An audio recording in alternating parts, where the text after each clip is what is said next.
I'm going to change directions just a little bit here. Because another thing that comes up, again, it's this idea of need. Some of us were, Bina and Kareem, we were talking about this in Erica. I think you were there too. We were talking about this a few nights ago. But we were talking about what is this need? What is need? And so oftentimes there's this connotation that something that's needed is an ego attachment, and that's not what I want to talk about. And so the word that I'm looking at is maybe along the lines of fulfillment. And putting a little contrast between fulfillment and nourishment, because it's very easy to confuse those two things. So, from my view, fulfillment is about, it comes from a place of want. It comes from a place of incompleteness, of lack. So the fulfillment is about filling up. And it's a very interesting thing, and I would actually put a small challenge out to everybody that, especially during the break times, if you can actually pause, Elias talks about this a lot, about stop, pause, open, or listen. Sometimes it comes that way. Stop, pause. Pause, listen, open. If you can practice that, just stop before you reach for the tea or the coffee or the biscuit. Just give yourself a little pause. See what happens. See if you can catch something different that isn't just driven by habit and routine. See if you can ask yourself, does this nourish me? Is that really what I'm seeking? Is it nourishment or is it boredom? Or we've talked about this filling in the space because there's a break, there's a gap in the day. This is often how we interact with food. We use it to push down emotions. We use it to fill in space. We use it to kind of stick together awkward social moments. We can hide from it a little bit by, putting something in our mouth and chewing on it and looking away a little bit. It becomes a little bit of a buffer. So I just want you to see if you can notice that.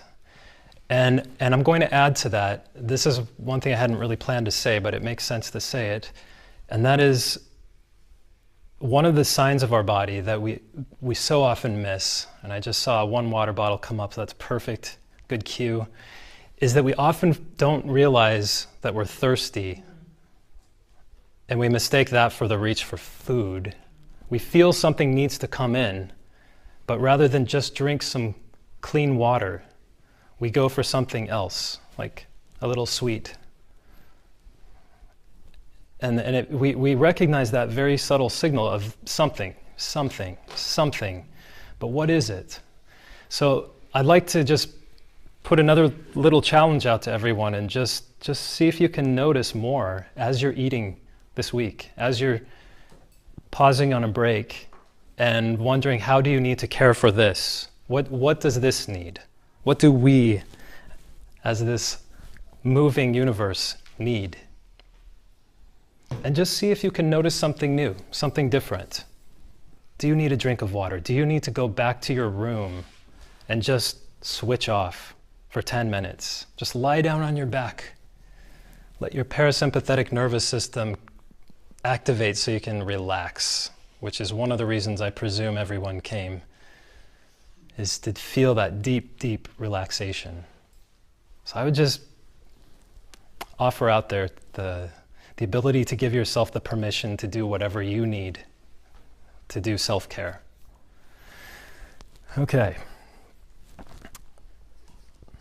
So nourishment is not about getting something. It's about recognizing, in a sense, when you've had enough.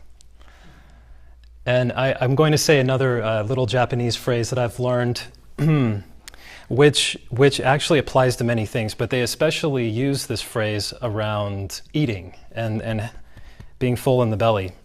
So some of you probably know the word hara or hara. So hara. is this, it's this region, it's the seat of the soul in Eastern Asian tradition. And the saying, I'll write it down as well, is hara hachi bun me, which means 80% full. I'll say more about that.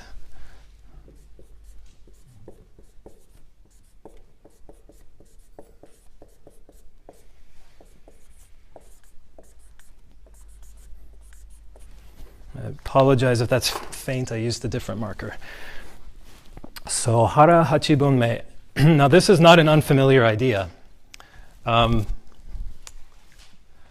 We have things from Rumi, for example. He talks about an open hand and a closed hand. Many of you probably know this one. I'm paraphrasing, but a hand that can't open and a hand that can't close is a crippled hand. So we need to have this ability to have space for new to come in. If we're always full up all the time, then there's no capacity, there's no way to bring in anything new.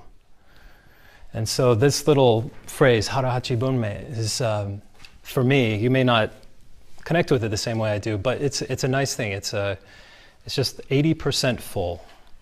Okay, 80% full.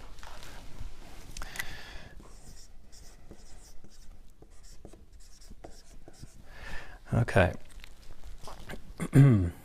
So just maybe you might want to write this down or just think about it for a minute.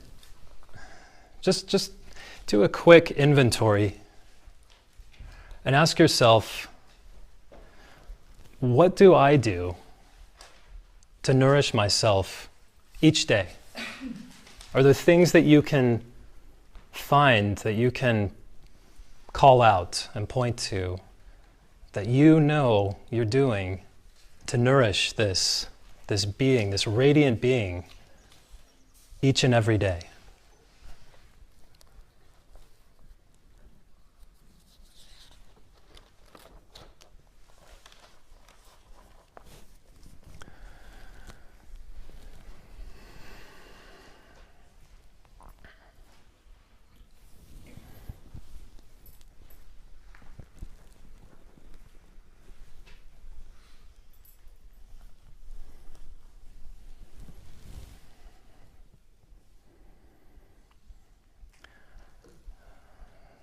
So if you've started a list,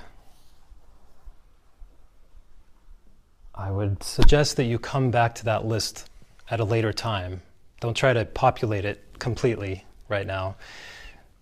This is one of the things, and I'd like to invite some of this in a little bit, is to hear from all of you what some of the things are that you see as nourishment in your life and what you need as nourishment.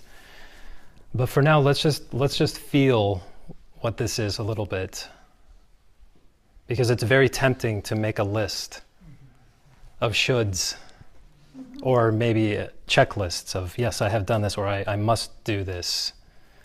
So I want you to, even though I just asked you to do it, I realize that's a beginning, but a list can easily become something that you just put on the wall or leave in a book, never come back to. It's somehow, our brains have a way of externalizing these things where once it knows something and says, yes, I know that, it just discards it. It's gone. It's invisible. So this is where the question is required to keep it alive, so you don't forget and you don't just succumb to the daily rhythm, the daily habit, which very easily comes down and down in terms of awareness if we don't continue to open these doors.